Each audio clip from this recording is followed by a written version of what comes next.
It all started with a simple favor. My husband, James, had been working late for weeks, trying to close a big deal at his architecture firm. So when his best friend and colleague, Ryan, offered to drop off some documents at our house, I didn't think much of it.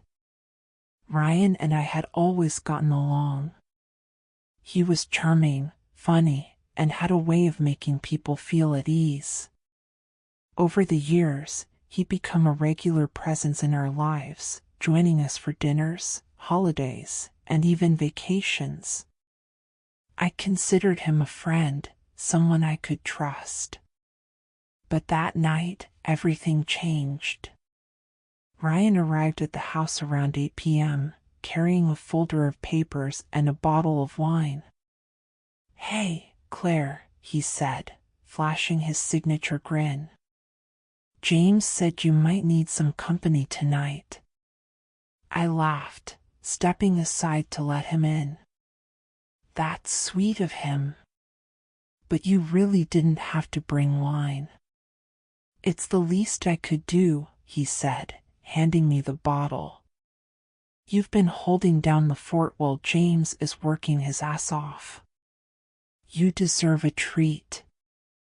We sat in the living room, sipping wine and chatting about work, life, and James's latest project. Ryan was his usual self, witty, engaging, and a little flirtatious. But I didn't think much of it. That was just Ryan.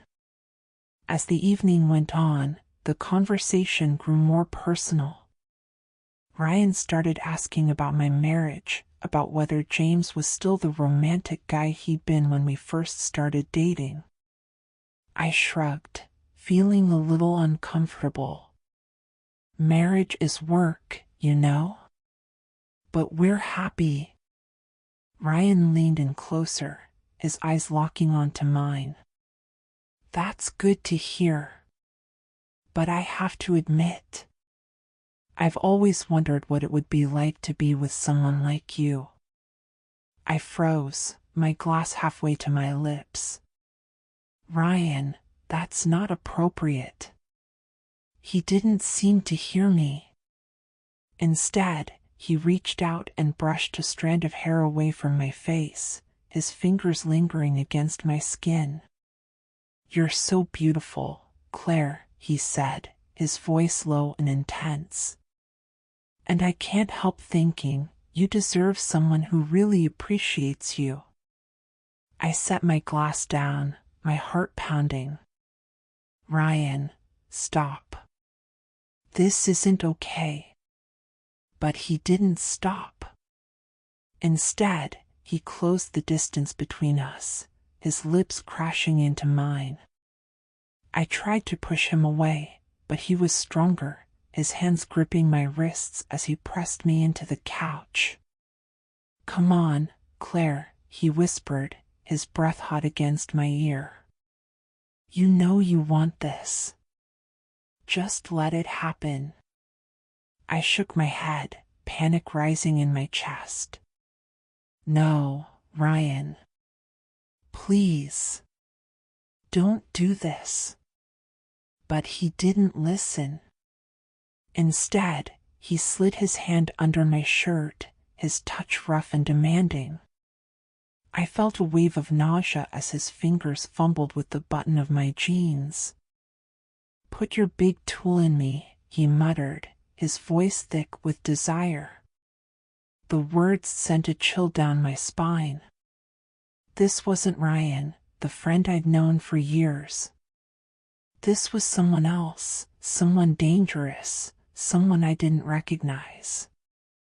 I don't know where I found the strength, but I managed to shove him off me, my voice trembling with rage. "Get out of my house. Now." For a moment, he just stared at me, his chest heaving, his eyes filled with a mix of lust and frustration. Then, without a word, he stood and walked out, slamming the door behind him. I spent the rest of the night in a daze, my mind replaying the moment over and over. How had things gone so wrong? How had someone I trusted betrayed me in such a horrific way? The next morning, I called James, my voice shaking as I told him what had happened. His reaction was immediate and fierce. "I'll kill him," he said, his voice tight with anger. "I swear to God, Claire, I'll kill him." "No," I said, my voice firm despite the tears in my eyes. "We need to handle this the right way. For us. For our marriage." James came home early that day, his face pale and drawn. Together, we confronted Ryan at his apartment. The confrontation was tense, filled with shouted accusations and tearful denials. Ryan tried to downplay what had happened, claiming it was a misunderstanding and that he'd had too much to drink. But I wasn't having it.